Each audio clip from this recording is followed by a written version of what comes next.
Good evening, everyone, and thank you for coming to meet the candidates night. My name is Karen Siri. I am the district clerk for the Kingston City School District. Our moderator is running a little bit late tonight, but to be respectful of everyone's time, we are going to get started with some introductions. So at this time, I'm going to have all of the candidates just introduce themselves quickly, and then we're going to get started with some opening statements. We are going to hold off all of our questions until our moderator gets here, just to make sure that we do everything by the book. But we can do opening statements now. So I'm just going to go right down the line from my direct left, and just please introduce yourselves and how you're affiliated with the Kingston City School District. Good evening. Thanks. Oh, you have to switch on your mic. Thank you. Sorry. Can you hear me now? Good evening. Thanks everyone for being here. My name is Kathy Collins. I'm a parent of a third grader in the district, and I've been on the BOE for one term, 3 years. Good evening, everyone. My name is Rose DeSantis Belfort, and I am a parent and a stakeholder in our Kingston City School District, and I am looking to join the board for the first time. Thank you.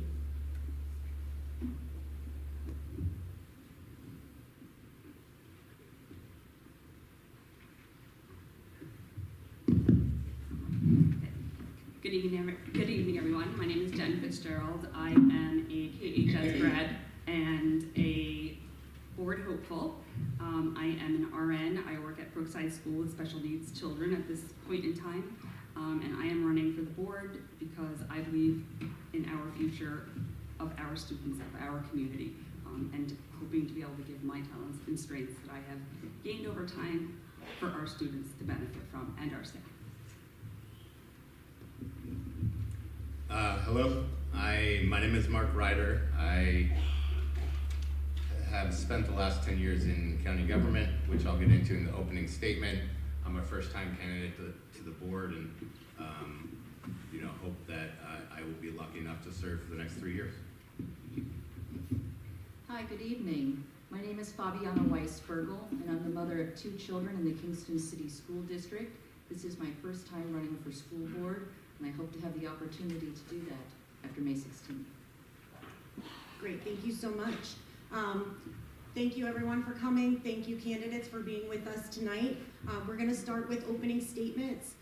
Each candidate will get 2 minutes for their opening statement. I have a timer, so you guys know. And we're just going to go for right now in the same order we just went. So Kathy Collins, you're going to be up first. Go ahead and start your 2 minutes. Hi, I'm a parent of a third grade student in KCSD. I'm a scientist and I'm an educator. I teach college biology. I became a BOE trustee in June 2020 during the height of the pandemic, when inequities surfaced and the crucial role that schools play in our community was clear. I joined the BOE because I wanted to be part of solving the many educational challenges I knew lay ahead, and I'm deeply committed to the notion that all kids deserve an excellent education. I do not shy away from tough moments, and in fact, I thought joining the board during the pandemic might be the toughest. I was wrong. But as this moment in time shows, I'm here for it. And as a BOE member, I've been working with administration to make immediate changes to school safety protocols in the wake of last week's incident. And I'm committed to listening to the community and to our students to understand their perspectives on school safety. In my time on the board, I've been a steady advocate for increasing mental health services for our students. This seems more pertinent than ever. I have argued in favor of improving communication from the district to the community and from the community to the district. Our district has made strides in bilingual education and research-backed curriculum to increase reading levels. And as a parent and a scientist, I've had the joy of being able to share my love of science as a volunteer in the KCSD elementary schools, bringing science adventures to 1st, 2nd, 3rd grades since 2016. Most important, and what's on everyone's mind right now, I have and will continue to support measures that will keep our students safe. The district is near completion of a project initiated last year that placed alarms on all doors and alert security personnel when they are opened. In 2022, we approved spending with the Smart Schools Bond Act to upgrade cameras, intrusion alarms, fire alarms, and keycard access on doors across the district. Our capital plan on the ballot next week includes building modifications to modernize our entryways, further security. entry into our schools. We have added hall monitors and security personnel. We have strong relationships with the Kingston, Ulster, and even county police departments. Security measures are important, clearly. Equally important are proactive, preventative processes that help avert problems before they get overwhelming. Sorry, that's 2 minutes. Rose DeSantis Belford, you're up. Okay, good evening again. Thank you all for taking the time out to be here this evening. I can see that you, as well as I and my fellow candidates here, believe in a brighter future for our young people here in the Kingston City School District.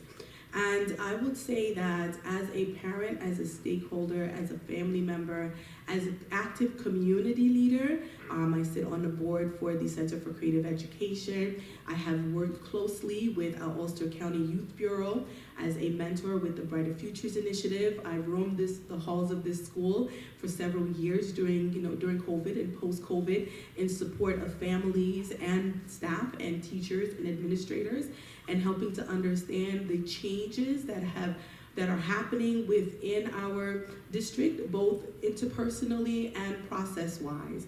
I would say that as a parent of an elementary school student, I have had some challenges in obtaining information and seeking to have clarity and transparency, both to support our initiatives, but also to relay and also to reinforce, especially in the elements of safety. In light of the incident that happened last week, I have had family members reach out to me, and ironically, I've talked to both sides of the family, and there are bits and pieces of the process as we review. We can know that we have opportunities for improvement, to be more proactive, less reactive. I have a statement from a parent that outlines exactly what my campaign is hoping to gain your attention and your support. The lack of trust reduces transparency and communication. Reduced transparency and communication leads to low innovation and lack of agility and responsiveness to changing conditions. This is our current situation, the parent states. Parents want change, but leadership is not and has not for a while been fully transparent and communicating effectively. As a result, our community is losing faith. And I'm hoping, being elected on May 16th, I can gain faith. Thank you. All right, Jennifer Fitzgerald, you're up next. Hi, everyone. Maybe I'm just too soft-spoken there. Okay, so I am, as I said, an RN. I have been a nurse for 25 years. I've been a nurse leader for most of those years in women and children's services and pediatrics, labor and delivery, so I've seen a lot of babies born. I've also helped a lot of nurses and a lot of staff through communication and teamwork training, because it's really important in labor and delivery that we make sure we have appropriate teamwork and communication. Over the last few years since COVID hit and I have been a school nurse, it's been eye-opening for me as a nurse. I think there needs to be some representation for health on the board, and I did say that last year. There are many teachers on the board and educators, which I think is incredibly important, but in terms of health, like when we're looking at a full picture of health and holistic health, it's really important to have a voice of someone who's served in health for a long time. Additionally, during COVID, I was writing a lot of policies for the reopening program. So my campaign is basically structured around health and safety. I also helped to write a lot of the safety, and I sit on safety committees for Brookside. I also think representation is very important as a woman of color and again as a nurse to be sitting on the board. It's a different view that we need, and I believe in equity. That just ties into everything that I just said. Where can we meet people where they are to do the best that we can? And I think as a board member who's providing oversight for these many types of programs that we have, it's an important way for me to be able to contribute and give back. Thank you. All right, Mark Ryder. Hey again, good evening. I'm Mark Ryder. Like I said, I spent most of the last 10 years working in county government as an assistant county attorney, the director of purchasing, and then more recently as a deputy county executive. I have a lot of experience, and that's why I wanted to get into this opportunity to serve, was using my skills and expertise that I learned from county government. I'm also in-house counsel for Access Sports for Living. We are a nonprofit that does behavioral health. We focus on mental health, substance use disorder, and serving individuals with intellectual and developmental disabilities. I'm also a parent. I have one daughter who's heading into the high school next year, and another one going into Bailey. Many of you may or may not know this. This is the third kind of meet the candidates that many of us have done up here, third and last. The last one was exactly a week ago, last Tuesday. We sat around Radio Kingston table and shared a lot of priorities and what our visions was. And then 18 hours later, one of the most violent attacks happened on this campus. And while in that prior meet the candidates, I had stressed security and safety of all children and staff as one of my priorities. Looking back in hindsight, everything else pales compared to that. And so that will be my focus if I'm lucky enough to serve 3 years. I still think some of the things that I brought up and will continue to bring up through this night, like putting solar on the buildings, helping us save money there, diversifying the workforce, the second largest workforce in Ulster County. A lot of those things are important, but we have to make sure that our children feel safe and the staff. Thank you. Fabiana Weiss-Virgil. Good evening again. I am also a lawyer and I'm a litigator. I like to advocate on behalf of people whose voices I do not think are being heard. And at this time, I can tell you that parents feel entirely shut out from many of the decision-making processes that happen at the leadership level. I think that needs to change.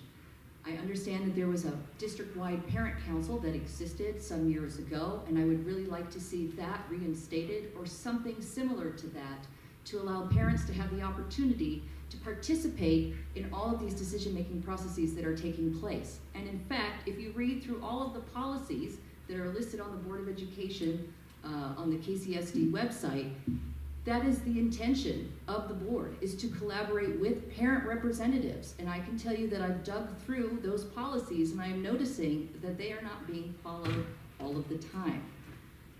That has led to what I consider to be a disconnect between leadership and the people who are being affected every day in these classrooms, including students and educators. Educators similarly feel like they are being left out of the discussion. And I believe that is also related to another policy that is in place, which requires that district staff, school staff, communicate with leadership only through the superintendent. I don't think that is effective for a collaborative process. Educators deserve the same opportunity to be heard as district families, and this should be a community effort going forward into the future. Of course, like everyone else up here, I am deeply concerned about the safety of the students, and I'm also concerned about funds that are not being used for years on end for that specific purpose.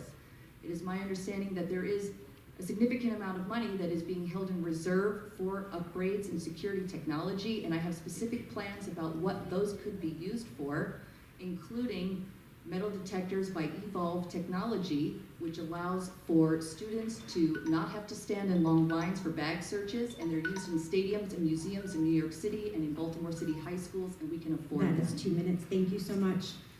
Okay, opening statements are done. Our moderator is here. So what we're gonna do now is take a quick break for her to get settled. If you haven't gotten a card, haven't gotten to write down a question yet, go ahead and raise your hand if you wanna ask one, and our volunteers will come around with cards and pencils, and you can give them your questions, and they will get right up to our moderator, who will now then ask your questions. And I'm gonna allow her to explain to you how the evening is gonna go. So thank you again, everyone, for coming, and just give us one moment.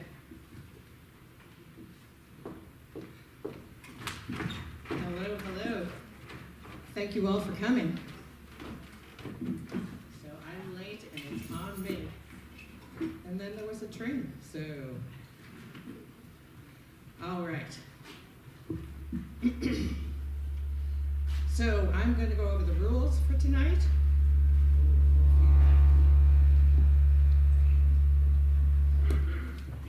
Okay, the questions should be issues only, no statements, no personal remarks, and they should all be legible. All candidates will have 2 minutes to answer every question. And please hold all your applause till the end. And if you have an electronics, please silence them for the duration. Tonight our timekeeper is Sally Colclough, who is a fellow league member.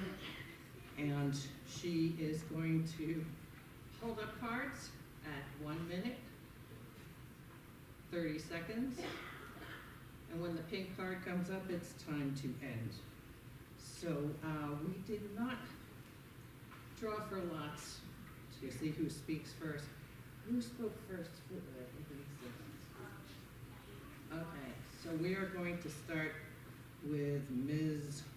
Weisberger. Is that correct? All right.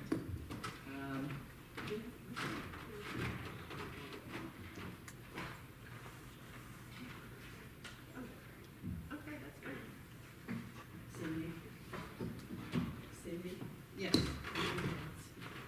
2 minutes. Okay. All right. So we're going to start with what are some suggestions you have for improving the busing issues we've had this year? Thank you. I certainly think that bus monitors would go a long way to make the bus drivers feel supported in the manner in which they need. I was at the board meeting in which many of them came to speak, to voice their concerns to the board about being put in an untenable situation. They are required to operate a large vehicle at the same time as the children are engaging in brawls and other types of activities that make it impossible for these drivers to focus on the road. I think that bus monitors would be essential for next year in order for these bus drivers to be able to safely transport our students to where they need to go.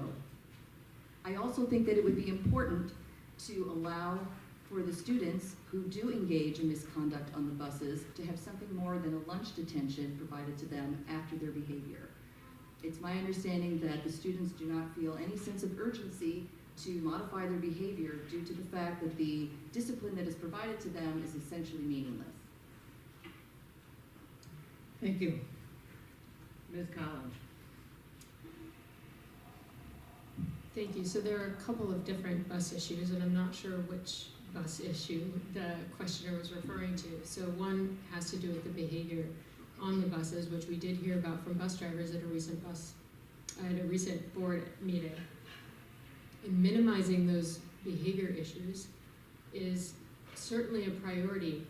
There are a couple of different ways we can do this. There actually used to be a program within the district called the Peaceful School Bus. And in this program, it's a whole school-wide program that's designed to decrease inappropriate behavior on buses while creating a climate of both respect and cooperation. And this involves parents and teachers and kids. And it may be time to reinstate such a program in order to hold kids responsible for their behavior before they ever get on a bus. So I think that's one of those strategies. Another has to do with the way in which buses are routed. If it's possible to reroute buses to decrease the amount of time kids are sort of idly sitting on buses, I think that could be a crucial improvement for us. I'm not sure if the questioner was asking about some of the transportation issues that we ran into at the beginning of the year, which had to do with lack of buses and drivers. As most of you, or all of you may know, we don't own our own buses, we lease our buses. And our drivers work for the companies with whom we have contracts. There's a bus driver shortage, which contributed to that.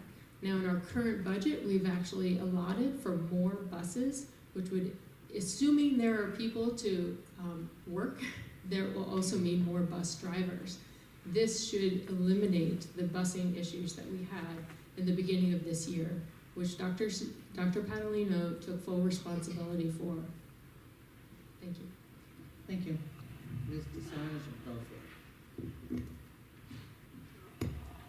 Okay, so in effort to not repeat what my potential colleagues have said, I completely agree with Ms. Fabiano as we've shared some of the similar views.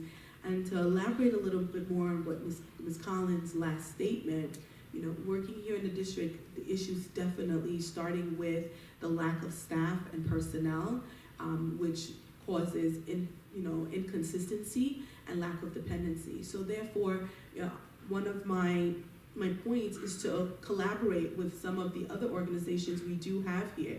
We have at least 2 schools in our area that provide CDL driving and training for potential bus drivers. So our goal is to identify individuals who might be interested in becoming bus drivers and partnering with the Office of Employment and Training so that they can participate in some of the programs that will help potential candidates to go through the bus driving courses and classes to be certified, and then the individuals will then be able to obtain employment. So we can, choose to contract with another organization or support Bernie. However, the key is to identify individuals and provide right here in our community employment opportunities, because of course the individuals who will be driving the buses will be community members invested in our children, in their safety as well, to provide training and resources to those individuals to obtain the certification to be bus drivers.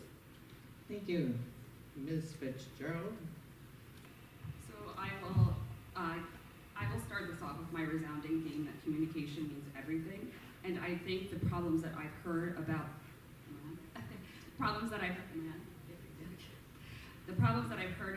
a lot of it comes down to communication. So I've heard parents that were dismayed that learning 45 minutes before their student was to be picked up by a bus, that there was not going to be a bus that day, those kinds of things. And to me, that comes down to a breakdown in communication. I also think it was distressing for me to watch the bus drivers get up there at the Board of Ed meeting and use that as a forum for communication, because that really was kind of end of the line communication, and we need to make sure that we're connecting with our staff and our vendors and our bus folks to make sure that we are communicating well with them, that they have an avenue that is effective to go down, that they understand what conflict resolution is and how to escalate if they're not getting resolved from situations that they see. I see a lot of things that are, not a lot of things, but some things that I've seen are escalating, and some of it can be quelled with communication. So I really do believe in that. I do believe in workforce development. We're short-staffed of teachers, nurses. We're short-staffed of everything, right? So we can appreciate that coming out of the pandemic. But really importantly, it's important to be able to connect with people who are affected by these things. Why are they happening, and what are the steps that are escalating before we actually get to an event like happened on our bus or in our school? So for me, it's really more about connecting with everyone and bridging the gaps there. Thank you, Mr. Ryder. Thank you. When you don't own your own buses and you contract out, you can only do so much. So I think it's imperative that we look at owning our own buses. This district spends $13 million on transportation. Beacon, a much smaller district in their operational budget, so for personnel services, is about $3 million. We could buy buses with capital funds. There's grants to electrify our bus system. We can help become sustainable, work on our carbon footprint, while also fixing part of the problem. The other thing about owning our own buses is we would hire our own bus drivers. They would become CSEA employees. One of the reasons why there's a bus shortage is that when you look at the pay and the benefits that these bus drivers get, now it's great for somebody who's retired or looking for a part-time job, but it's not a sustainable salary. So if we brought them in, made them CSEA members, I think we could still do it for not much more than the 13 million, especially with some bonds. As far as the issues with behavior on the buses, a school bus, whether it's leased or a contract out, is school property. There's no reason that we are treating incidents on school buses any differently than if that was inside the high school. As soon as a parent sends off a child on a school bus, then they are entrusting us, it's in our care, and we need to ensure that children are behaving on the buses. So I would treat any incident on the bus like I do on school property. I just want to jump back. My 2 daughters use the bus. The idea that there was any bus problems at the beginning of the year and they've all of a sudden been solved, I get texts on a regular basis that buses are combined. 45 minutes, I live in Rifton, so I understand I'm far away. I've had multiple times this year where I had 15 minutes notice that my daughter's bus was canceled. I work at home. It's okay for me to drive my daughter to school. A lot of families don't have that opportunity. Thank you. This question is long, so I'm going to abbreviate it. The district has set a goal of 1 Chromebook for every student. When asked about its philosophy around technology, the district is very vague. What is your philosophy around technology? And we'll start with Ms. DeSange Belfort. Well, technology is not just the wave of the future, but it is the current and present. A lot of organizations, unfortunately, such as the district, we weren't ready for COVID and the use, the massive dependency on technology and Chromebooks. I know that there are surveys that were sent out to obtain information about resources available to students and to their families. The Chromebooks might be available 1 per student. However, we also have to consider, do the family members also have the resources to obtain the Wi-Fi network, to obtain the internet access, to do the work and to complete the assignment. So I know that there are funds that have been issued through the county. Post-COVID, there are about $80,000 that has come through just for technology and upgrading. So we're looking into possibly tapping into those resources to make Chromebooks and other technologies accessible to the students, especially those who are disenfranchised, and also to, as you know, as students and as younger generations, it's mostly their behavior to not be as dependable. But again, putting in a process, putting in a way to have them and their families be accountable for the resources that we provide is definitely something for us to look into, and also to look into the resources that we have available to us outside of the board to help to sustain and to maintain our technology usage and resources. Thank you. Ms. Fitzgerald. Can you hear me? So I would say about technology and Chromebooks, the future waits for no one, and we are part of that future. This is a big change that's happening for us. Around us, the world is filled with technology. We can try to hide from it as much as we can, but it doesn't serve us well. We need to have, again, what Ms. DeSange said about equity in giving tech to our students, tech availability to our students. However, I do really feel like it's the wave of the future. I think it was thrust upon us through the pandemic. We don't always like it. Some of us do great with it, some of us do horribly with it, and most of us are in the middle. And I think bridging the divide from, being at the far end of not being able to do it and closing the gaps. And again, these are things that take a long time. These are culture changes. This isn't something that just sits in our lap tomorrow that we fix, but I think that's a big step and a lot of money and a lot of resource going to make sure that our students have some of that technology. Thank you. Mr. Ryder. I think it's very important that we go through this process in an equitable manner. So we have to ensure that we are providing the technology. I think if anything beneficial came out of the pandemic, and there's not a lot that did, but it is that it accelerated our use of technology in many ways. I would say though, we're still quite a ways behind. My daughter, anybody who has a middle school student, the backpacks are like 50 pounds. And as a student athlete, she goes to school with a 50-pound backpack on her back, and then all of her whatever sports equipment on her front, and she plays the viola. And so it's a little over the top. They make lots of tablets and other things that don't even necessarily need to provide Wi-Fi. You can write notes on. Like why we're requiring students to go buy 5-subject notebooks in 2023 and all these other things, I don't quite understand. One thing that we have to really be careful though of, one thing that comes along with that technology, and I'm not sure how really closely it's monitored, but the use of Teams and other things like that. The amount of times my daughters get into group chat on a school Teams, it makes me worry a little bit. It's been okay so far. There's not been any like serious bullying, But the other thing is, where are we at with cyber technology? Every organization I've worked for recently, cyber technology, cyber security, insurance is huge. If we were impacted by a school district, we would be crippled, really, if there was a cybersecurity attack. So as we move forward with using more technology, we need to make sure that our cybersecurity is right. Ms. Weiss, Virgo?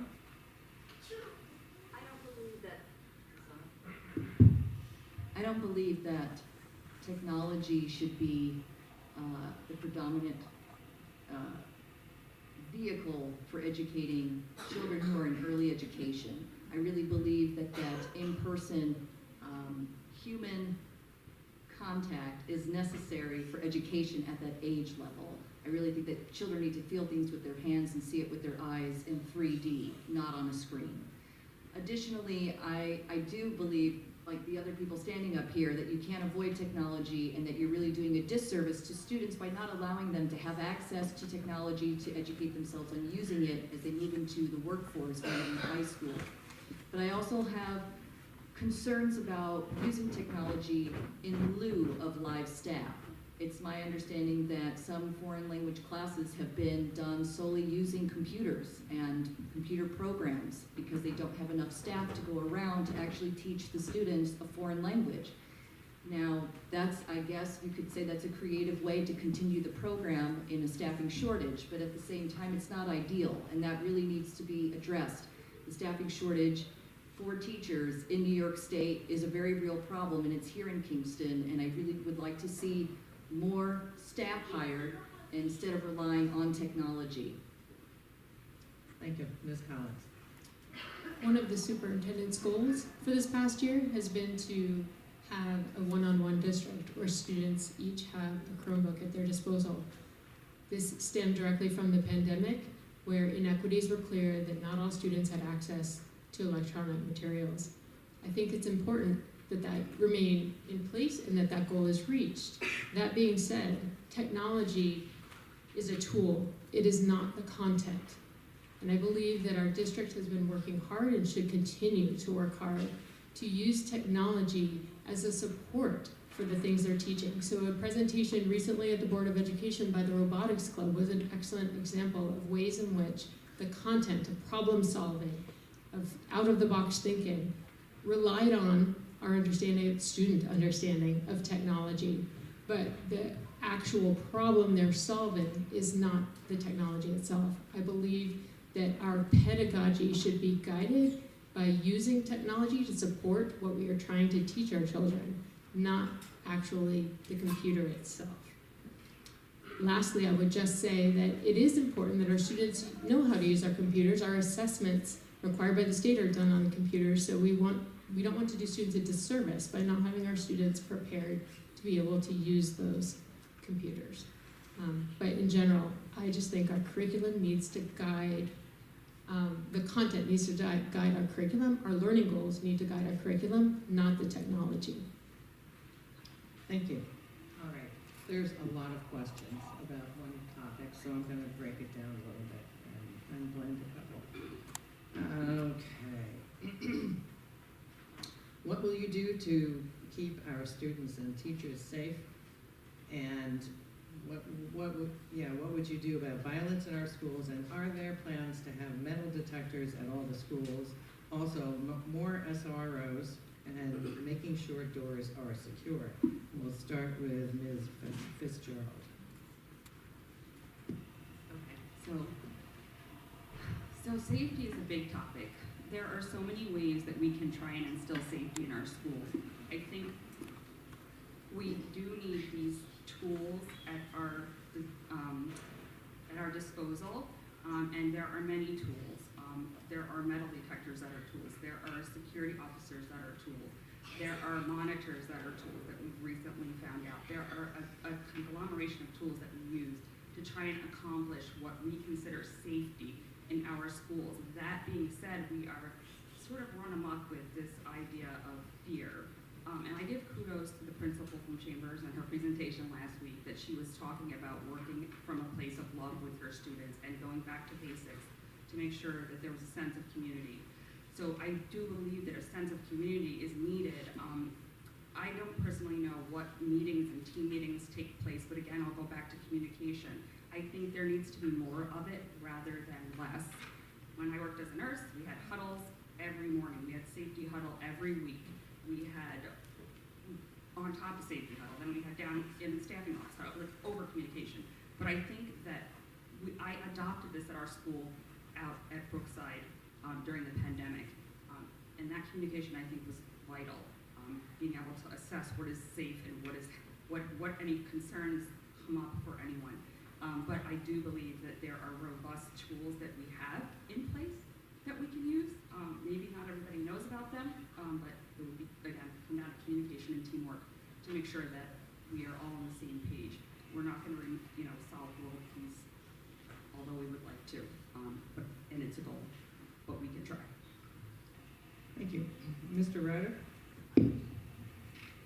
So I support the use of SROs in the high school and the middle schools.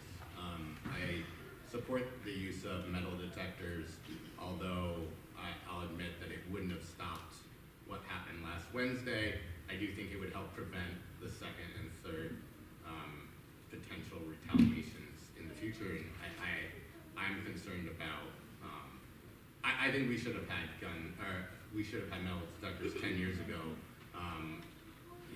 We live in a post-Columbine world. I went to Disneyland last year. We went through metal detectors.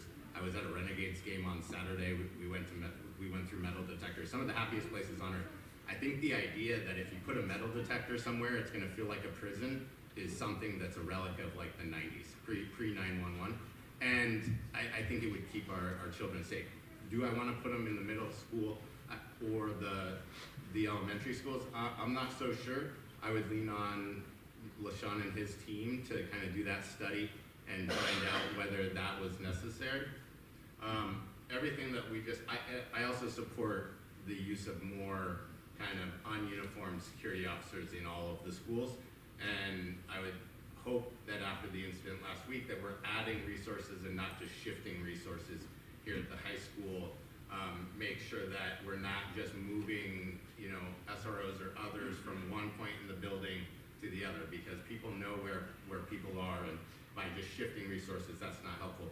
There's major structural changes, though, that need to happen in order to ensure the safety of our kids, and that's accountability, that the students understand that their actions have consequences, that the superintendent understands that the board has his back if he has to make a very difficult decision on the future of a child, whether they're returning to this school, and what supports we can offer them if they're not going to work in here. There's the Phoenix Academy. There's lots of partners that we can use, that we are using, but I think can be expanded.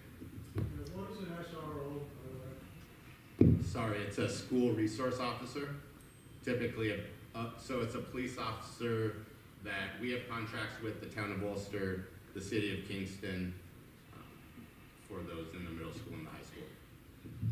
Thank you. Ms. Weisberger?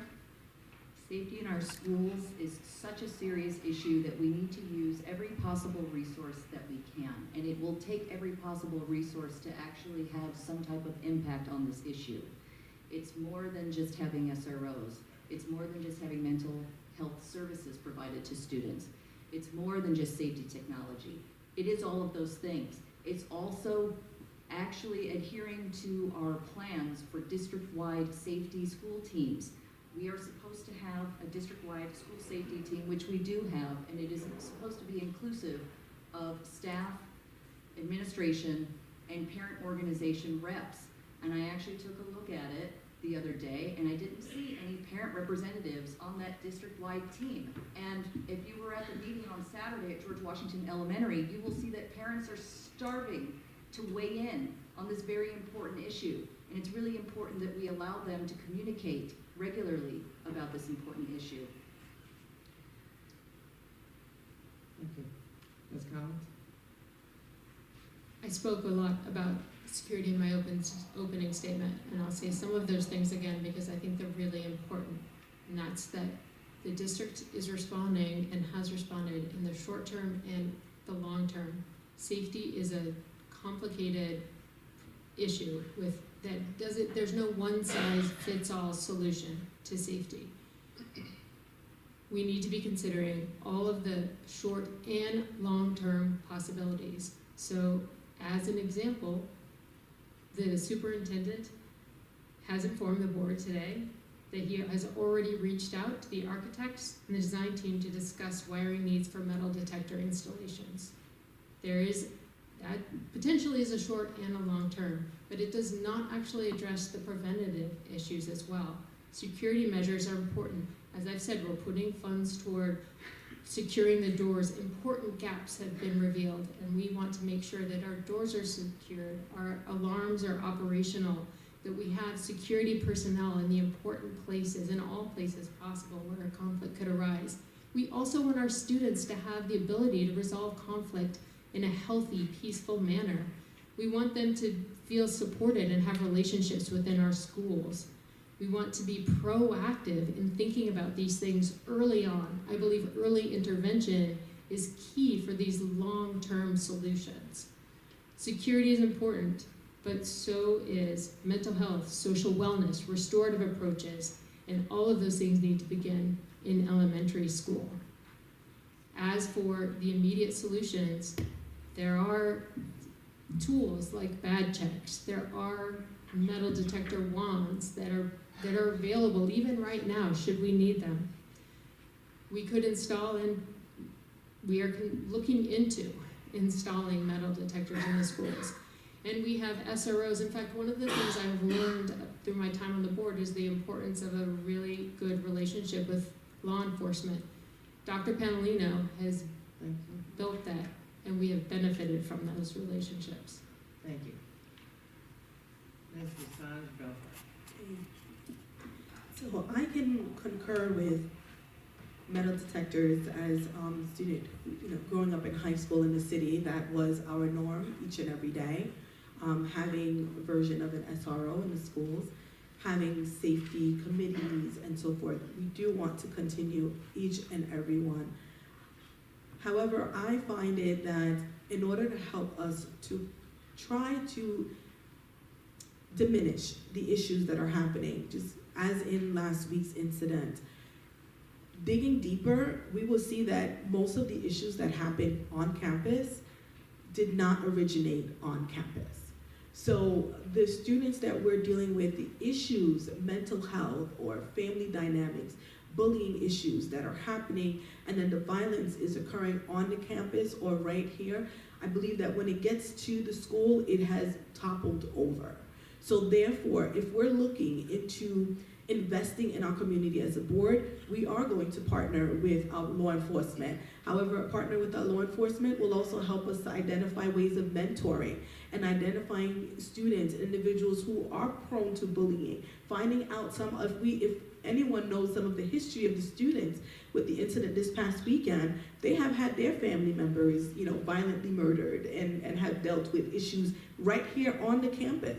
So these are festering situations and issues that as a board member, we are to review regularly and pilot what is working and continue to do so. But as a community together, let's look outside to come in, because the overall incidence of major violence that's happening is festering from things that are happening off campus. So if we partner with our communities, we partner with other organizations, the arts, we work with our sheriff's office, we work with other mentoring programs to really get to know our troublesome students and what's going on with them and their families and their dynamics, I can assure us that as a community, we will not need to utilize most of this technology that we're planning to put in.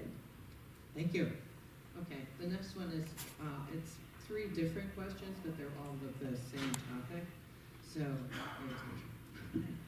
what is your plan to stop bullying at all levels? What are ways you'd help resolve it? They say there's a policy in place, but as a parent, I do not see it being followed. What is the Board of Education policies, plans for schools to follow policy if they don't? And a more specific question is, should kids be allowed to defend themselves or others? And finally, what changes would you propose, if any, to the disciplinary process? Would you propose to help hold repeat offenders accountable? And we'll start with Mr. Ryder, and I can read these again if you need. I think I wrote them all down. So plan to stop bullying. I think that the district is doing some good work when it comes to at least creating the Department of Diversity, Equity, Inclusion, and resourcing it. I think it needs to be expanded. I think we need to continue our anti-bullying efforts through that. When I worked for the county executive's office, I hired the first chief diversity officer. That person's goal was kind of diversifying the workforce and doing workshops within the county government with workers there to try to stop kind of microaggressions. And so having some of those workshops with our students and really setting a environment that isn't quite as toxic. When we were at Rough Draft, there was a student there from Bailey who asked us a question, and you could see the anguish on their face when they talked about their experience there and just how bad they felt that environment was. My daughter has a different version of her story at Bailey, but I know each child's is different. So as much as we can do to try to promote that we all have our own differences and continue to do these workshops, it also goes back, I believe, to that accountability and making sure that our students understand that their actions have consequences. To the question on whether someone should be allowed to defend themselves versus defending others, I think that's two different questions. Like, yes, we want students to stand up for others. We would rather them do so in a nonviolent way. There was one parent at Coffee and Conversation whose child had been suspended multiple times because they were defending other students, and it's hard to really gauge where they are actually, defending someone else and when they're just getting into fights. So I think we should be able to defend ourselves. I think we should non-violently defend others. Thank you. Ms. Weisberger? With respect to bullying, it is of the utmost importance that children know that they can confide in the adults that are in the room and know that if they do that they will have assistance if they need it. We definitely need an increase in mental health and social services in the schools. For this reason, there's one per school, and some of the schools in our district have 800 students, 1,000 students, and it's simply untenable. I think that a lot of students feel like they're lost in the shuffle. If we have more staff, then we could address that.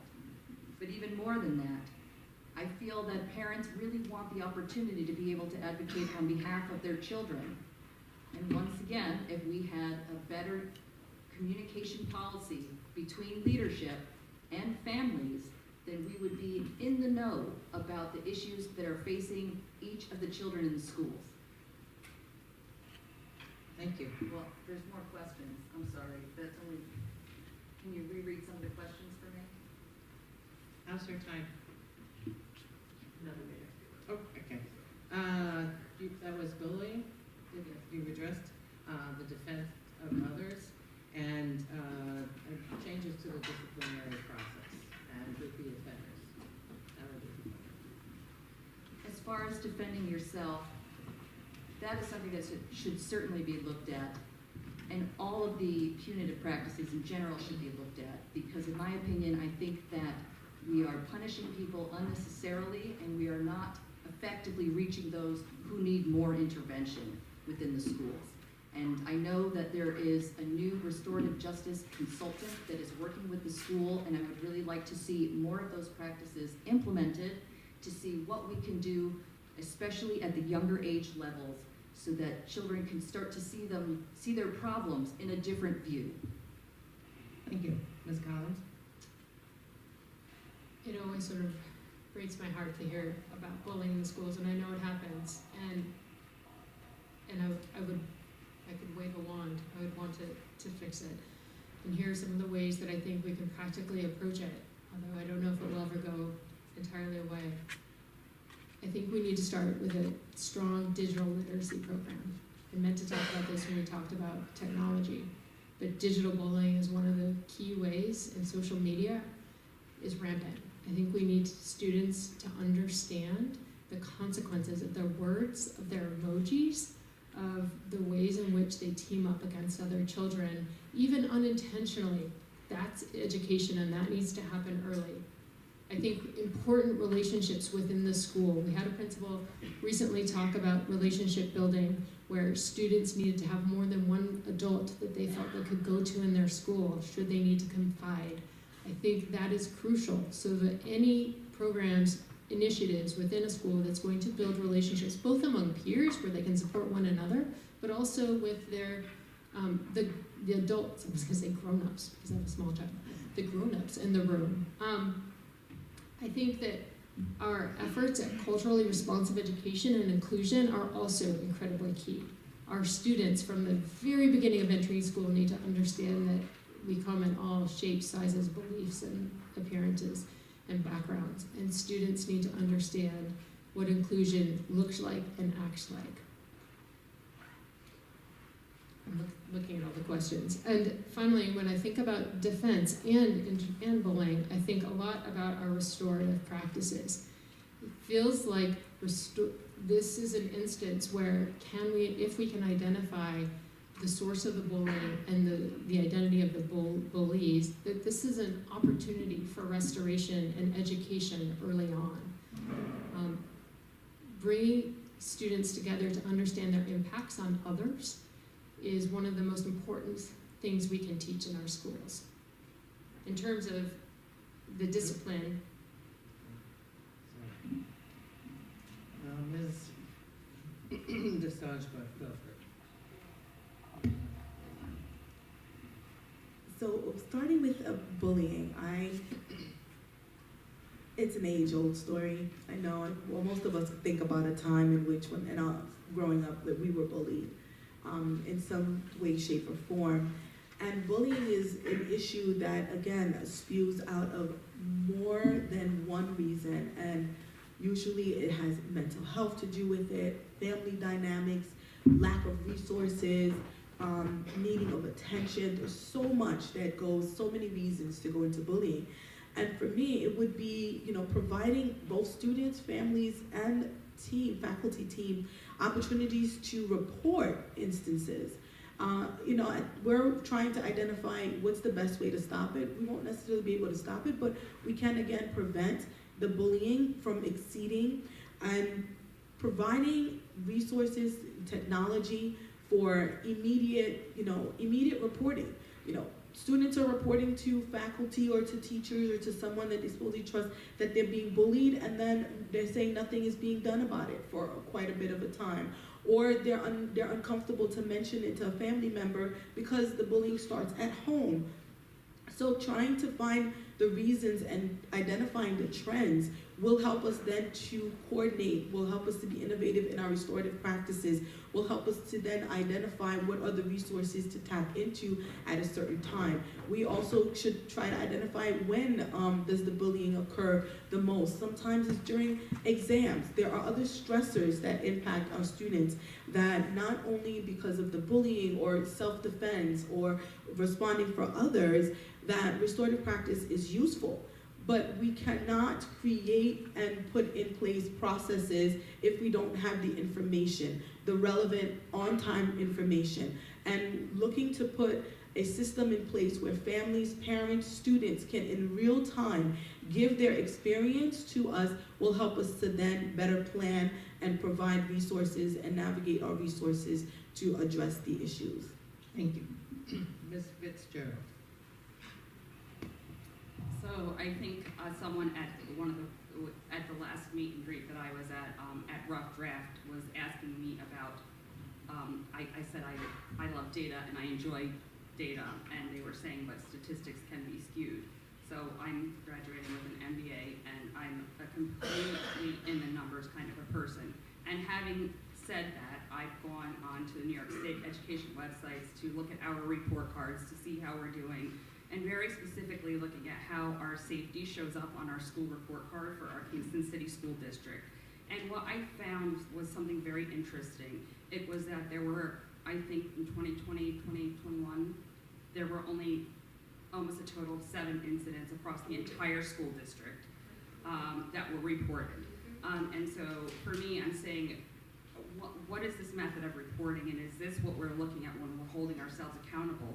So when we're digging for data, that's not data that's really meaningful, I don't think, if we are hearing sort of incessant stories about bullying.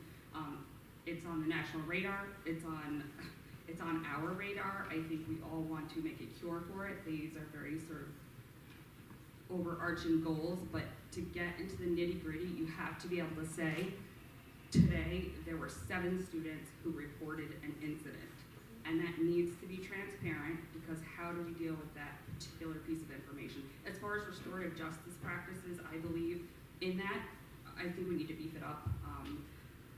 And I think we're trying to do that. We've hired an officer, but again, with officers, we've hired a communication officer, we've hired a restorative justice officer, we've hired DEI. I would really hope that these particular people this is infused through everything, because this is a culture issue. We want to make sure that we feel safe, and our culture of communication is how we start that. Thank you. Oh, wait, one more thing, there is a code of conduct. Are we following it? I'll go back to the data, like how well do we follow our outcomes, not processes? Okay, here's a single question for y'all. Kingston High School's valedictorian and salutatorian are young women of color. The demographic makeup and challenges for our district is changing. What is your philosophy toward more programs of inclusion and diversity to serve this growing population? We'll start with Ms. Weisbergel. It's certainly an important point, and I know that the hiring of a diverse staff within the schools has really been highlighted in the last few weeks through these meetings that we've had for Candidates Night. And it's a really important point, because we need to have at the forefront of the schools, we need to have the diversity there as well, so that the students have representation for themselves. Now, in addition to that, partnering with other organizations to allow for additional opportunities for people of color to collaborate with people in the community, I think would also be a wonderful addition that we could have for our schools. I know that we already have some of those things in place, and that some of those, there are opportunities to do more of that in the future. Thank you. Ms. Garland. I thought a lot and feel committed to the idea of inclusion in our schools. Last year, we took a new approach to scheduling, for example, to ensure that more of our students, no matter what their academic strengths or their backgrounds, would have access to electives. We've increased access into our honors courses by allowing students to self-select into those classes, so students who might otherwise have been excluded can now be included. We're conducting a curriculum audit to ensure that all students see themselves in our curriculum from day one within Kingston City Schools. We push for more resources in mental health to ensure that all of our students, no matter what their background, have the social and emotional tools to succeed in the district. There's a lot of work to do. We're not there yet. I think we need to focus on all of our interventions toward equity earlier to ensure the gaps that we see in our academic performance and our students they emerge early. We see them in the first and the second grade, so we should be intervening early to support all of our students. We should be employing faculty that mirror our diverse population of Kingston, so that our students have someone who looks and sounds like them. Right? We have recently established a DEI department, including a director of recruitment and retention, to help us toward that goal. That we are holding fairs in order to recruit, and hopefully through networks of monthly meetings, retain those diverse faculty and staff members within our schools. We also can employ methods like clustering faculty within schools so that they don't feel alone, and that our students can see faculty succeeding and just really thriving in their work environment. So inclusion can be tackled at the student and the staff and faculty levels, and we're working hard to do both. We have a long way to go. Thank you. Ms. DeSange-Belfer. Celebrating our diversity and the changing demographic, I would say as a Afro-Latino here on this panel, it is hard to look at the ratio of diverse staff and administration and team members to the students. And when when we don't see individuals who look like us, it's kind of hard to connect. It's hard to trust. It's hard to feel as though we are being invested in.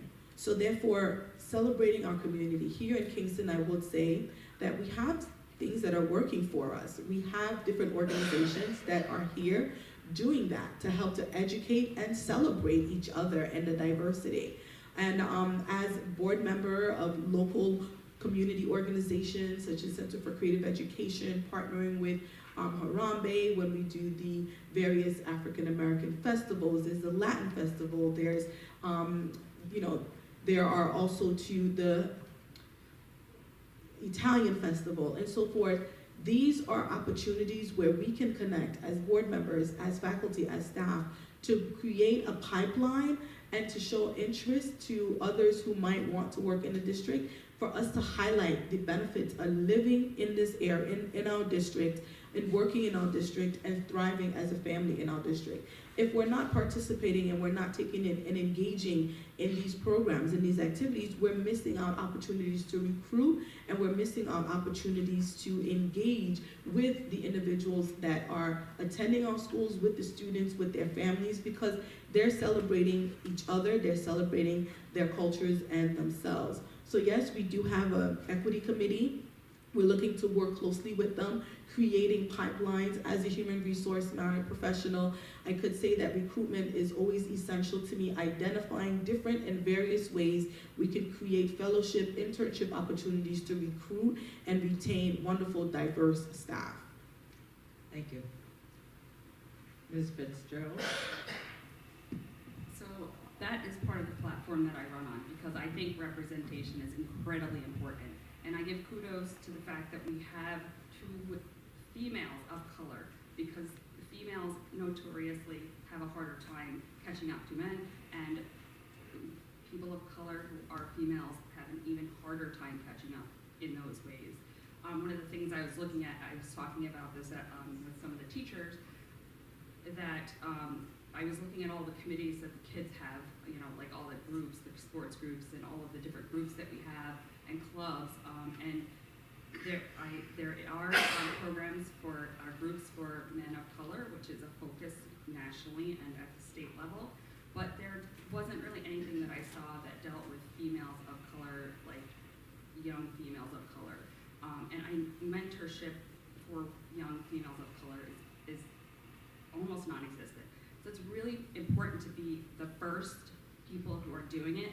If you do not do a good job, it's our first time, but I think like watching our valedictorian, our salutatorian, who did make it, who are signs of success that we can do it.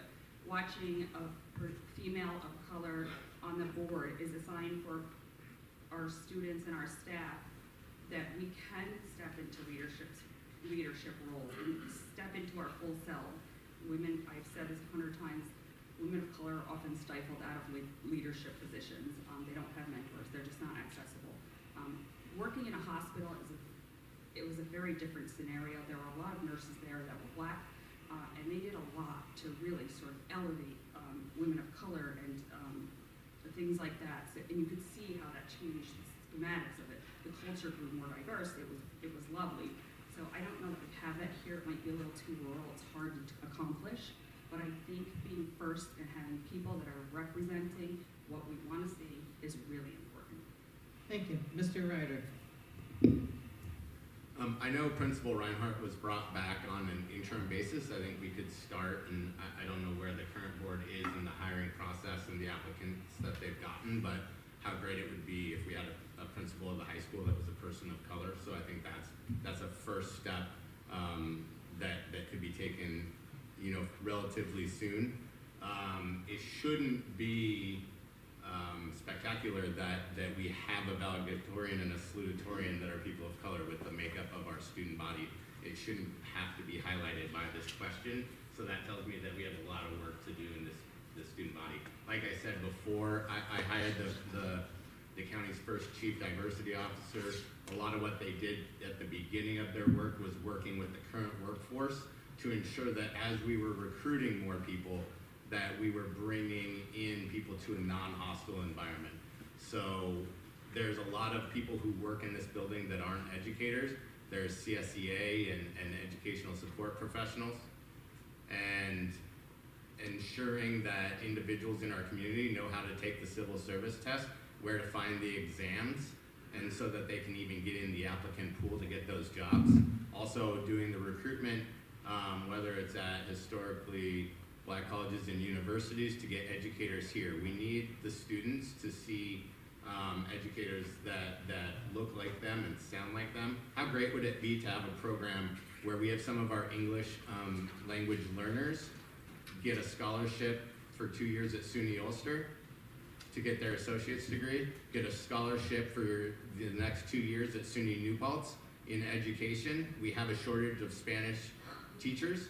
We could have some of our own English language learners not even have to leave the county, and that would help with some of our recruitment of language teachers as well. So, and then also the DEI program, and really making sure that the students understand while we have our differences, we're probably more the same than we are different. Thank you. Well, there were a large number of questions on this topic, so I'm just going to ask you one.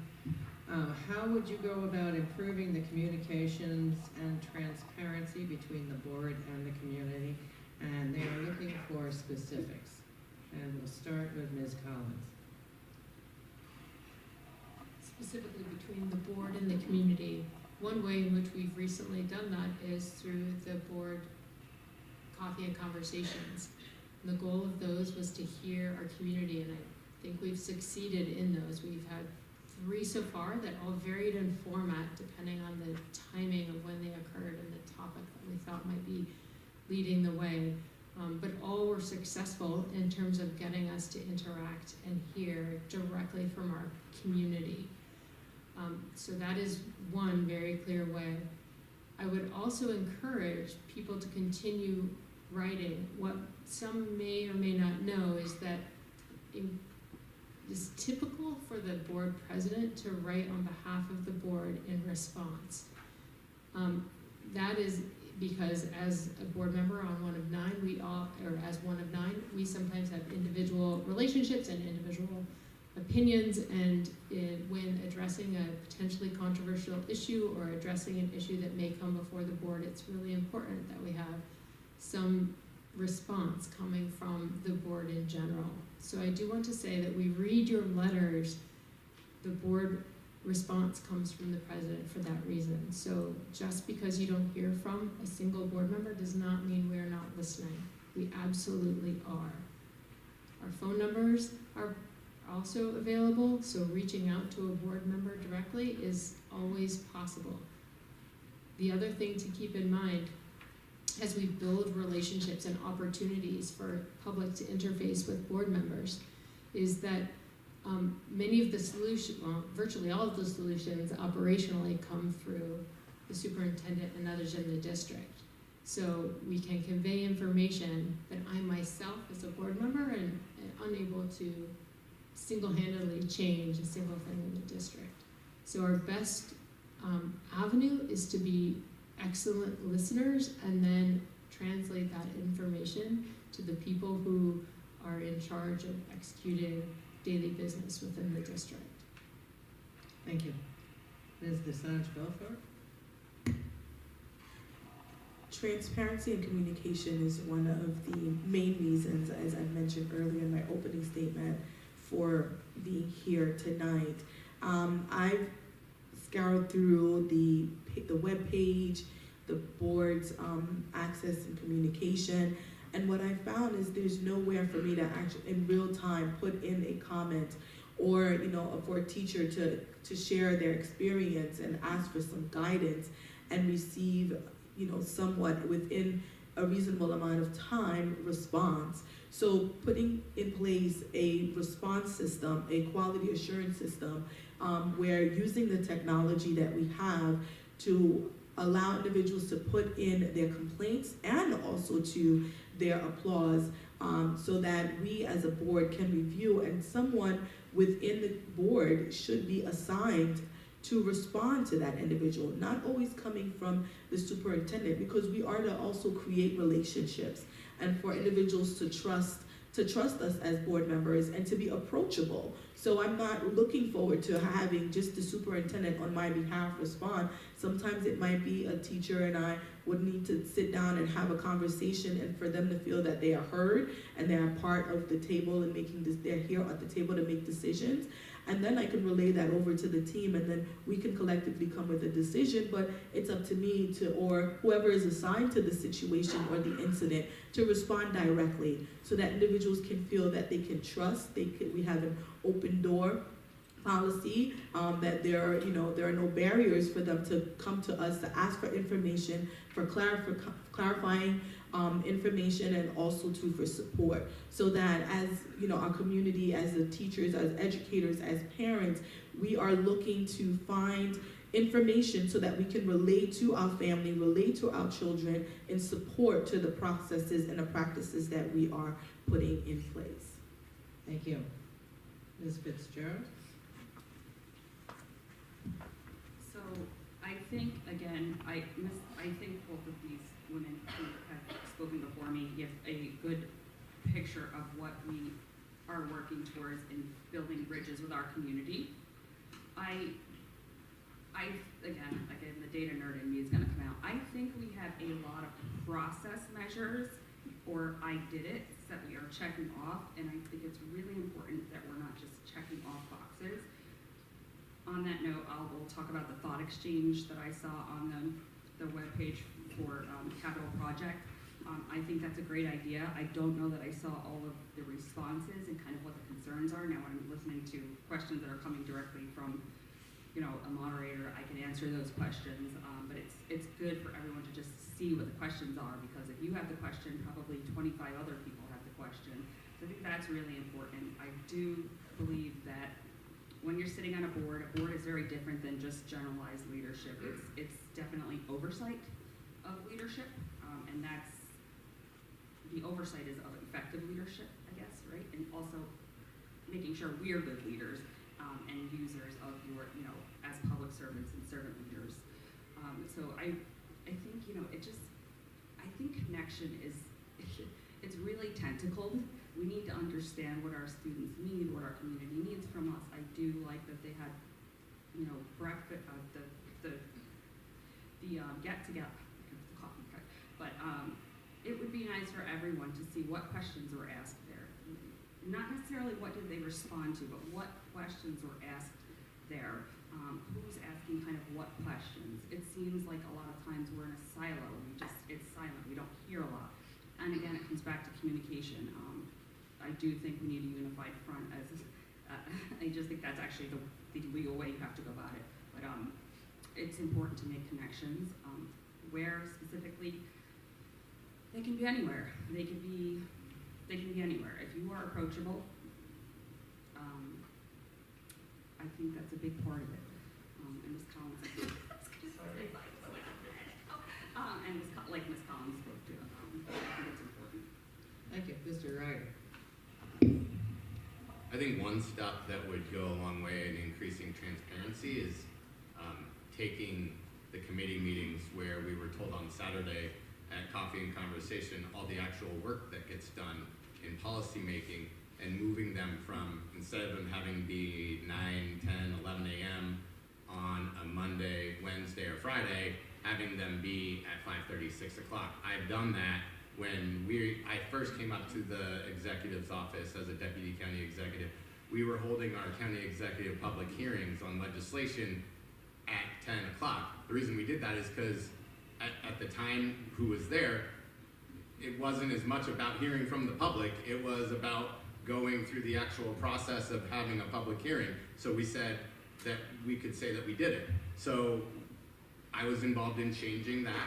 We started having public hearings at 6 p.m. We actually started having people come and participate in those.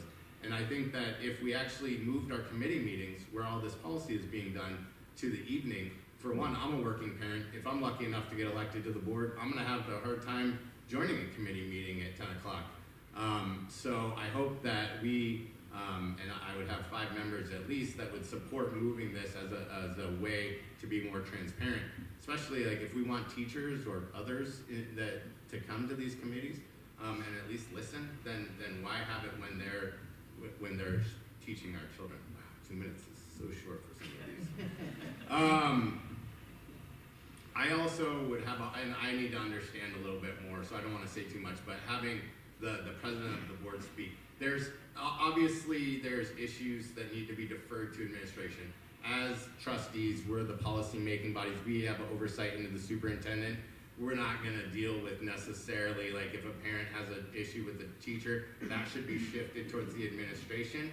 But I do think we can listen and we can respond individually. That's kind of our job. We should be listening to the public. You all put us in our positions. Thank you. Ms. Weiss-Fergal? In this past week, I've been reviewing the website, like many of us up here, and I wanted to take a deep dive into all of the committee meeting minutes so that I could get up to speed on what each committee has been working on. And something that I noticed was that a lot of them haven't been updated. For the policy committee, there are no minutes beyond May of 2022. For the facilities committee, there's nothing beyond the year 2021. So if I wanted to educate myself on what's been going on in these committee meetings for the years 2022 and for this year, that's not available on the website. That's something that definitely needs to change. Even if you change the time of the meeting, anybody who should be able to access that information, and it should be readily accessible to anybody in the community who is interested to learn more about that. Additionally, I also think that the board needs to take a much more hands-on approach. I think that educators and students alike would appreciate it if the board was physically present in the school to get a first-hand experience of what it's like to be there. Reviewing data is great, and it's important, and it's the only way that you can understand on a large scale how things are operating. But if you're not physically present in the school, you don't know what that data looks like firsthand. So I really think that that is something that the board should consider moving forward, is to be more physically present within the schools. Additionally, I think that we need to facilitate communication between staff and the board. I mentioned this earlier during opening statements. I believe that the current process requires that staff have to communicate first with their school leadership, who then communicates with the superintendent, and then communicates with the board. I don't think that that facilitates an open discussion between everybody involved in the school community, and I think that it serves to silence voices, because not everyone will have the opportunity to be heard in that way. Thank you. Assessments are out of control with state tests and other assessments aligned with the new curriculum. How will you ensure that the tests that the students take are necessary? Ms. DeSange, go for it. This right here is definitely an opportunity to bring our educators to the table and to hear their feedback and to understand what are their challenges and also to what are their wins. The state tests are their standardized tests to get a glimpse of the work that they're doing in response to the school year. So therefore, bringing them to the table, and one, I'm looking forward to the educators educating me on what do these tests mean to them and what's the real impact it has on their day-to-day teaching methods, on their day-to-day lesson plans. So I'm looking to hear and to be educated myself as to what these exams reflect and how do they reflect the work that the educators are doing day to day, and also to allow it to be an opportunity to identify where resources are lacking and to advocate for our educators to obtain those resources, whether it's in specialized learning, if it's in new techniques that are required by the state or that are more innovative and are reflective of the new learning styles that are nationally and within the statewide appropriate. That's an opportunity for us to revisit our day-to-day teaching, our day-to-day educating, and also to a way to to reflect the wonderful committed work that our educators are investing in our students and with the families. I say to my son every day that your teachers and I are life partners in assuring that you have a brighter future. So however I can be a resource to not just hear or to obtain information and to help to relay information and supporting the educators and administration, I would look forward to doing so because, my son spends more time during the day being educated, being molded by someone that I must be able to trust and know that they have the resources and are equipped to do the work. Thank you. Ms. Fitzpatrick. Fitzgerald, sorry. I would just like to take a quick moment to pull out again about listening. The very first sentence of that was, these assessments are out of control.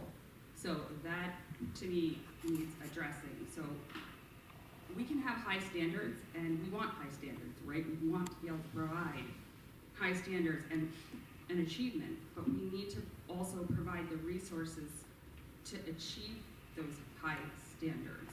So if we have families that are frustrated, we don't know how many, but we have families that are frustrated with just the idea of it being pushed down their throat and how to accomplish this with their child, I think that's a really important piece of information to gather and say, how can we do better with our community? It's very hard, again, coming out of a pandemic.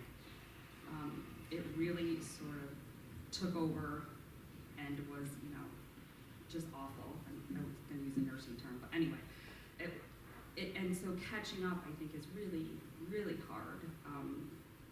But again, as far as curriculum goes, I defer to teachers. I think they're frustrated as well. I think there are some who are doing really well and some who are struggling maybe. So I would love it if we, again, speaking with teachers or just knowing this, that what is being done that is working well, and how can we expand that? It's not always going to work because across environments, they're not the same, across schools, they're not the same.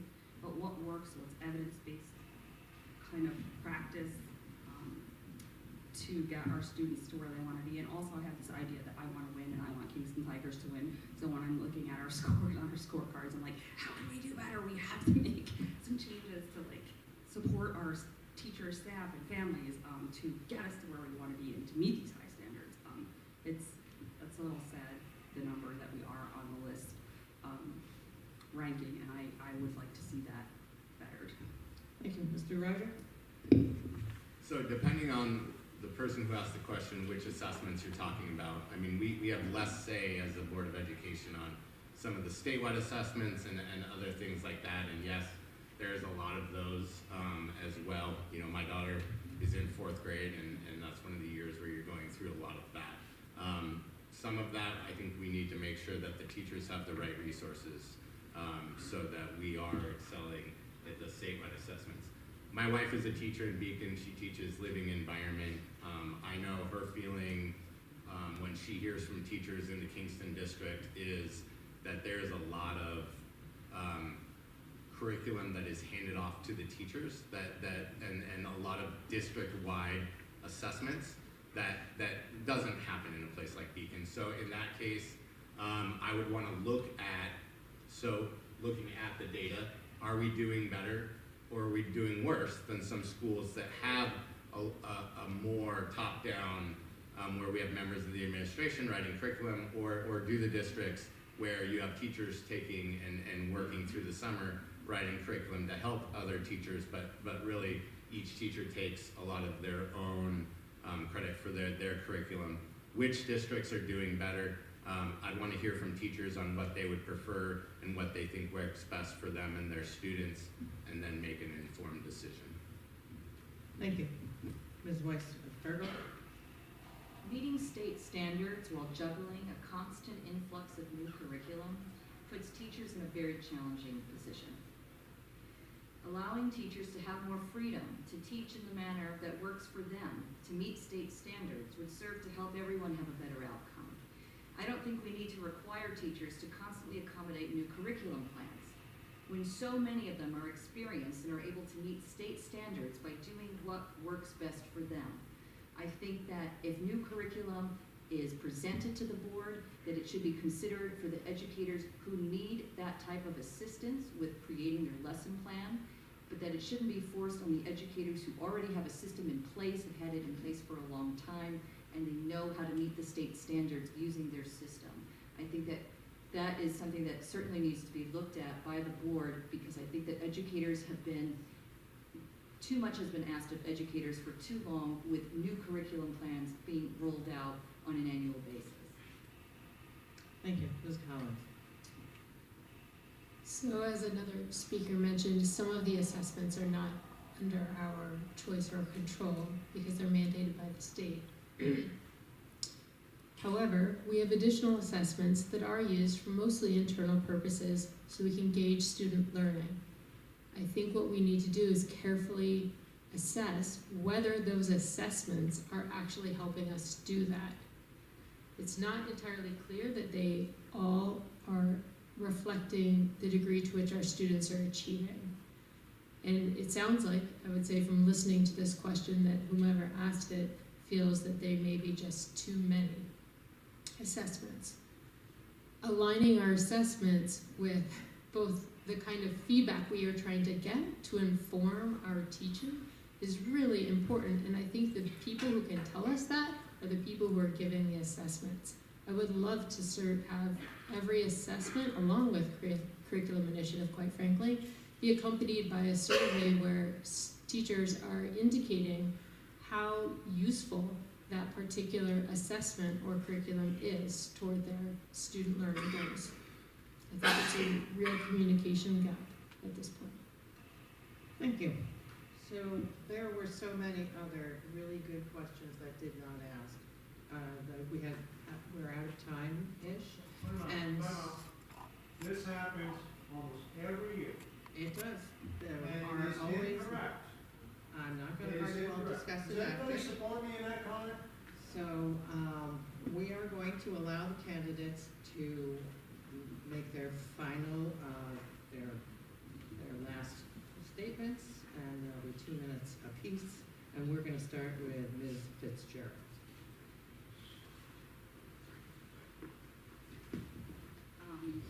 First of all, thank you for coming tonight because it shows investment. Last year there were about 3 or 4 people that were sitting out there, so it's really great to see that there's more investment in our community and that we're connecting a little better. So as far as what I would say and why would you want to choose me and what will I do, I have a very broad view, and sometimes that seems like pie in the sky. However, I think it's really important to keep a very broad view while making sure we have all of the details and data gathering. So as a scientist, this is what we do as a nurse. We use the nursing process.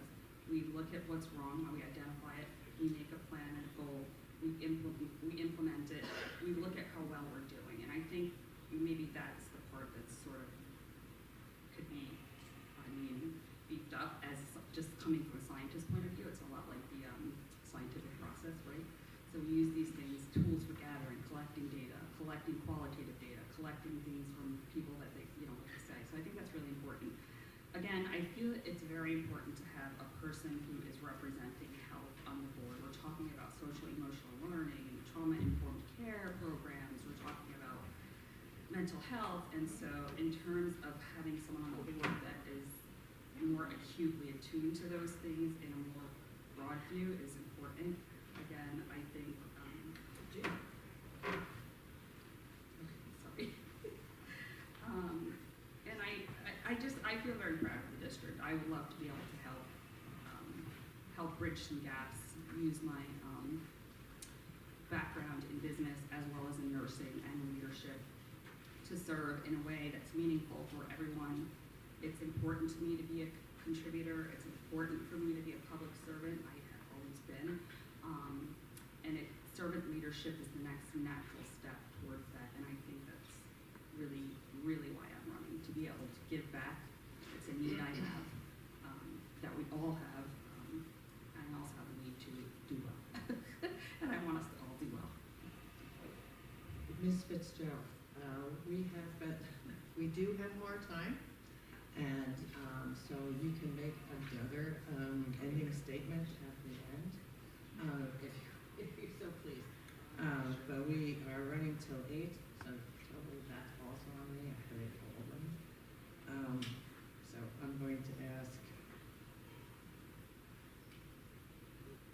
what is your plan to make sure the district is fiscally responsible, and what resources would you work so that the burden does not fall exclusively on the taxpayers, including the small business owners? And so you can answer that, or you can go last on that one? The unexpected. I mean, there are subcommittees to every board, and this board has a subcommittee, which is a finance and auditing committee. I think a lot of people don't like to get into the nitty-gritty with finances and just looking at things, but I think it's really important. I kind of scrutinized our budget and looked at what we're getting, and how we can use it efficiently, and how we can be lean and efficient in the use of our resources. So personally, that's just something that I feel is important to look at. And again, transparency and the way that we're communicating out what our status is. If we don't have money, I think it's important to say where we've tried, where we are having more trouble with getting money, where money's coming from. Not everybody wants that information, but a lot of people do, but maybe more, in a version that's easier for lay people who are not interested in finance to understand, because it sounds like there's a lot of worry about how we're using our money. And so again, that comes down to how are we communicating to you that we're using our money well. Thank you. Mr. Ryder. So 5 of the years that I spent in Ulster County government, I was the director of purchasing, basically the purchasing agent for the county. We have a purchasing agent here at the school district. I'm not sure that they are resourced in a way that a $219 million budget. I mean, they should be doing more than just buying notebooks and a few other things. I had a team of 8 people. We were looking at RFPs. I would want to make sure that I looked at when was the last time. So we're a self-insured insurance program, which means that we don't participate in like NISHIP or any other kind of insurance. We pool all of our money together. There's a number in the budget, and we use that for our insurance members' costs. We pay. So if you need heart surgery, the district pays directly to, oftentimes they use a broker or other things, so they're paying it through that. But there are ways to ensure that we are doing the right thing there. The county brought in another broker about 6-7 years ago, saved us considerable amount of money, and I'd want to look at that. Again, with the buses, I believe that we can do better than our current transportation contracts. I believe in the long term, if we work towards a sustainable, we put solar on the rooftops, we have electric buses through grants, we can get those transportation costs down. I think there's a lot of things that we can do where we're still providing our educators the resources, adding those kind of resources and doing the security. If we can look at ways that we can save money in other places, then I think we can still be fiscally responsible for our taxpayers, one of which I am the district. Thank you. Ms. Weiss-Virgo? I think that the current board has done a good job with being fiscally responsible and overseeing the recent projects that have been done. It was discussed at the recent budget hearing that the last major improvement project plan was $10 million under budget, which is certainly encouraging for future projects. However, I do have concerns about money that is awarded to the district through bonds, such as the Smart Schools Bond Act. That money was awarded to this district in 2014, and it has not been used yet, not at least all of it. And in terms of inflation, it's certainly worth a lot less now in 2023 than it was in 2014 when it was initially received. So something that I would personally be interested in doing if I were elected would be to ensure in the timely use of funds that are awarded to the district so that they can have as much meaningful use as possible. Thank you. Ms. Collins? So fiscal responsibility is a goal of the Board of Education and of the superintendent, Dr. Padalino. I think he's done a fine job of achieving that, as evidenced by the capital projects that come in under budget and take advantage of maximum use of state aid. Thank you. Sorry. Not finished. Got a few other things, because one of the things to note is that in the current budget, which is coming in under the tax levy limit, is actually still retaining all of the positions that were added using federal funds during COVID. And these are social workers and bilingual family workers and psychologists. Doing that has been, is important to avoid sort of this financial cliff that would otherwise happen were we not to be planning ahead. And I think Dr. Paolino in the accounting office has done a tremendous job doing that. We have external audits every year that are mandated, but I'm not sure it's very well known that we have internal audits within the Audit and Finance Committee that are done by choice, and we choose each year a topic. Sometimes one year it was safety, this year it's payroll, and we actually audit our own processes to ensure that we are acting in as fiscally responsible a way as possible. One improvement I think could be made is that I'm not sure that we are maximizing the degree to which we use data to inform our budgeting decisions. So we have for example, a lot of curricular initiatives that have started before and especially since the pandemic. It would be tremendous to assess the efficacy of those initiatives and ask which ones we should be funding and let go of those that are not serving our students well. That is one way in which I really believe this district needs to move forward in assessing data and attaching that data for curriculum to our budget. Thank you, Ms. Sanj Belfort. Fiscal responsibility is key to a successful school district, and I applaud the district for the financial committee that it has instituted. And as Ms. Collins, who has been on the board, has said, that there are internal and external audits, and I'm hoping to continue to support that, and also to work with brokers and individuals who can help to educate and enlighten us on maintaining an efficient and effective budget. And also too, in my role, I will say that I would also, dive more into opportunities for us to minimize, we call it double dipping, as if somewhere else we can outsource can do the work that we can avoid paying for, working with our community, working with other organizations that are doing some of the same things that we would aim to do within a district. We can partner with them and see if we can also help to minimize costs. So I would look into finding resources that we already have and utilizing those resources to maintain an efficient and effective budget. Thank you. All right, we have a middle school question. Why are the honor lists for Bailey and Miller so vastly different, with Bailey's lists being 2 to 3 times longer than Miller and only another 250 students? Mr. Ryder. That's a great question. I notice that every time I go to look at it. And I don't have an answer directly on that question. One of the things that I would like to see us look at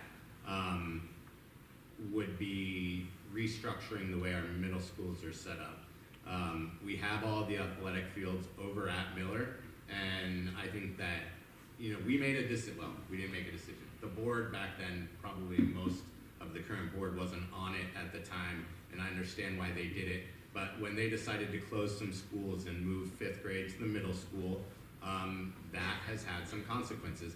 I think we need to evaluate whether it would be better off having 5th and 6th graders at Bailey and 7th and 8th graders at Miller. You already have the athletic fields at Miller. I know busing has always been something that's been talked about when this idea has come up in the past, but again, we own our own buses. We can tweak a little bit start times, and if we're not having to bus the kids to the athletic fields, because again, modified's only for 7th and 8th graders, then we can shave a little bit of time off the end of the day. That I think also would have cohorts of 5th and 6th only staying. I know they do a pretty decent job of keeping the hallways and the floors to the different grade levels, but there's definitely different interactions, whether it's on the bus and other places. To answer your actual question though, I don't know the answer to that, but I think it's important to get to the bottom of, because it's possible that we need to send additional resources to Miller if the case is that that there is a lag in learning, or it may just be in the evaluation process, and tell them in there. I don't know the answer to that. Thank you. Ms. Weisberger? I don't have children in the middle school, but I do have children in the elementary school, so I get the text messages, and just based on those alone, it is obvious that there are many inequities between Bailey and Miller, in addition to what has just been highlighted by this question. I don't know what the answer is to that question specifically, but I do know how to find out. That is something for school leadership to meet with the board and to have a long discussion about. All of the inequities between the schools, where are they coming from? Is it coming from a staffing shortage? Is it coming from a leadership problem? Is it coming from something else? And that is a conversation that I hope is going to be had, if it hasn't already been held, between the district leadership and the two middle schools. Because it has become pretty obvious to everyone who has children in the school district that there is some serious inequities between the two schools. Thank you. Ms. Collins? The fact that there are more honor students at one school versus another is indeed worthy of question and a difficult one to answer. I would say that there's actually inequities among student performance in our different schools long before they get to Bailey and Miller. And this isn't necessarily a function of any one particular school, but as much about the demographic makeup of the schools, the socioeconomic status, the challenges that each particular school is facing differs. The degree to which some schools feed into one middle school versus another may be exacerbated, and the solutions lie in, yes, some additional intervention at Miller and some visual supports at Miller, but are likely beginning long before that. My guess is that if we can eliminate some of the achievement gaps that are occurring within our student subpopulations within a school and indeed between schools, then we would eliminate the differences that we see at Miller and Bailey. Ms. DeSange, go for it. I would generally say, as everyone has stated here, the key word is equitability, and I know that, this report or this question is something that I'm sure is sensitive to the person who asked it, and I would say that that might actually be a symptom to a bigger problem that we might not have the answer to right now, but it's definitely something for us to take a look into and identify where we should focus our energy and our resources to help the equitable, to make it in an equitable response. Thank you. Ms. Fitzgerald? So that, I think, also could fall right in line with our school improvement plans and where we are receiving funds for schools that are not doing it as well. And there are, Miller is under an improvement plan, and there are funds that go towards that improvement plan to try and make things better. So and I don't think you're comparing apples to apples necessarily when you're talking about them, because as Ms. Collins said, you're talking about different demographics and different socioeconomic statuses and just, those kinds of things that really feed into it. But there are, I think it falls in line with how our assessments and how we're coming in grade report wise at Miller, and that the idea that we're improving really needs to be looked at. It's hard to tell from just this broad report card about how we're making strides, but are there 14 more people on the Miller honor roll than there were last time? It would be really good to compare it to itself. That would just be, to me, great. I mean, those are things that are wins that have to be celebrated. And I think that's, I guess, all I can say. Thank you. All right, this really is this is the time for the closing statements, and we are going to begin with Ms. Weisberger. I really appreciate everyone coming here tonight. I've always said that action is really important, that you have to be a part of the change that you want to see in any one community. And that is one of the reasons, that is the reason why I'm running for school board. I have 2 children in this school district, and I really want them, and I want everyone's children in this district to have the best educational experience possible.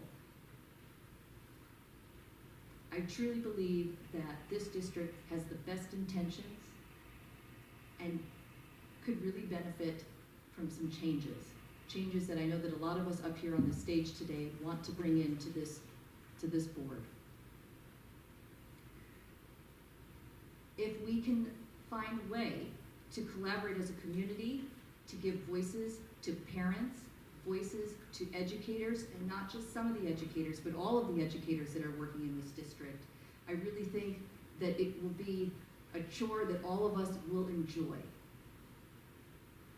I have a website with more information about me and positions that I've taken on certain issues.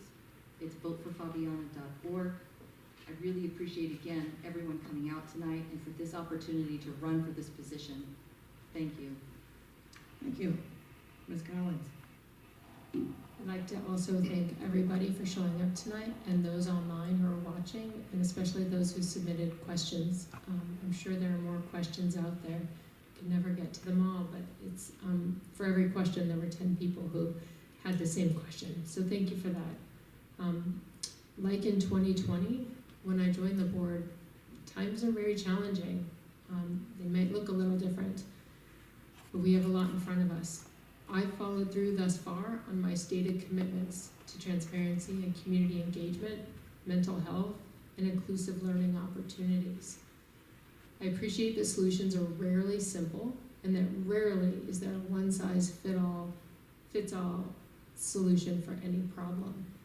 I enjoy the challenge of trying to solve those problems and working collaboratively with colleagues of similar and different mindsets to move toward a solution that will be best for our kids. That's the center of everything, is what is best for our kids. As someone who's deeply passionate about public education, I don't want us to ever forget, even in the face of crises, the need to continue finding the best ways to support our children emotionally and academically.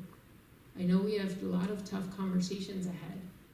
We are a strong community, and I know that we can work together to develop solutions.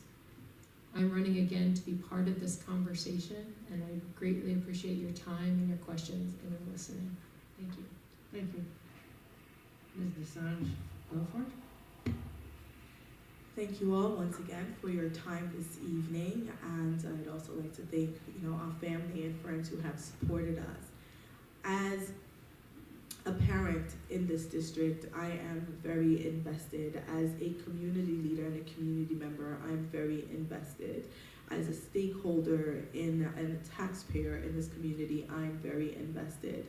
And as awesome as it is right now to look out here and to see your wonderful faces that have taking the time out to ask the questions, I'm also looking at all the ones who are missing. And I'm hoping that becoming a board member, I can help to bridge that gap and help to build the trust of those who at some point we have lost the trust or an ability to reach, for them to also feel invested in being here, because our students make up the mass majority of the district. So the few of us are making decisions for the masses, and the masses trust in us to make the decisions that are in their well-being. As a parent, I know that it is challenging, especially before COVID and after COVID, and with all of the challenges that our students face. However, I am excited each and every day that my son looks forward to going to school and loves his teacher and honors his teacher. And I honor her, and I also honor the administration. I honor the support staff. I honor the SROs. I honor the counselors and everyone who comes each and every day wanting to do their best. So if elected on May 16th, I would represent those of us who at times feel that we do not have a voice, and I will help to engage them as I have done before in various ways in our community. So please share and share my information. I too have a website, voteforrose.org, to learn more about me and my family and our investment here in this community as we want to grow our successes, my son's success, our teacher's success is a Kingston City School District success. Thank you. Ms. Fitzgerald, is there anything that you would like to add to your, or Very quickly. make some? So, I would like to just say that it's really important I believe deeply in my heart that it's important to heal and to move from a place of love and away from a place of fear, which is where we really are operating these days.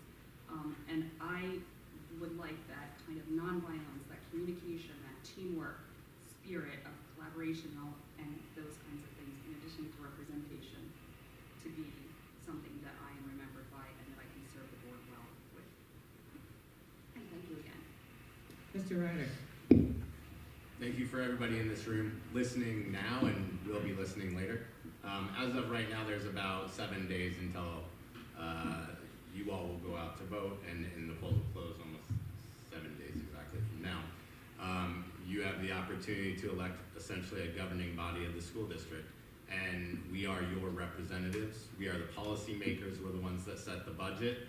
I think we have a bright future regardless of the outcome. I hope that you will support me, but I think we have a lot of great candidates up for election this year. I have led a local government for the last 10 years, oversaw a workforce of 1,300, and while I've thought about running on the school board, for a few years now, it was not the right time when I was deputy county executive. It wouldn't have made sense, and so transitioning out of county government 6 months ago, this became the perfect opportunity. We are going through some tumultuous times, not only through what happened last week, but recovering from the effects of the COVID shutdowns.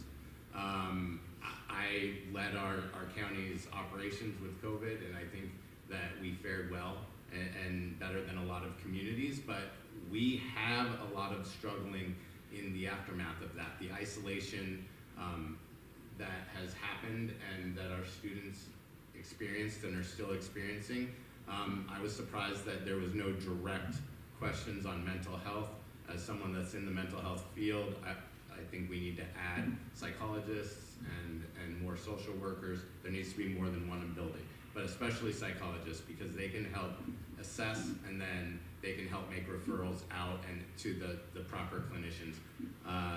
My phone number is 845-551-6176. Pick up the phone and give me a call. You can reach out to me at markryder@yahoo.com. I also post my platform and answer questions on Facebook. So thank you for coming out. Thank you. So now, I want to thank everyone for their patience and flexibility regarding our scheduling issues tonight. I also want to thank Jessica Clegg, who did a spectacular job. I appreciate everyone who came in, and thank you to our timekeeper, Sally Colqua, and especially to this wonderful panel. I really appreciate it. Thank you, everyone. Thank you, everyone. Don't forget to vote, May 16th, May 16th. at the elementary schools, yes? Thank you all for your time. Thank you for your support.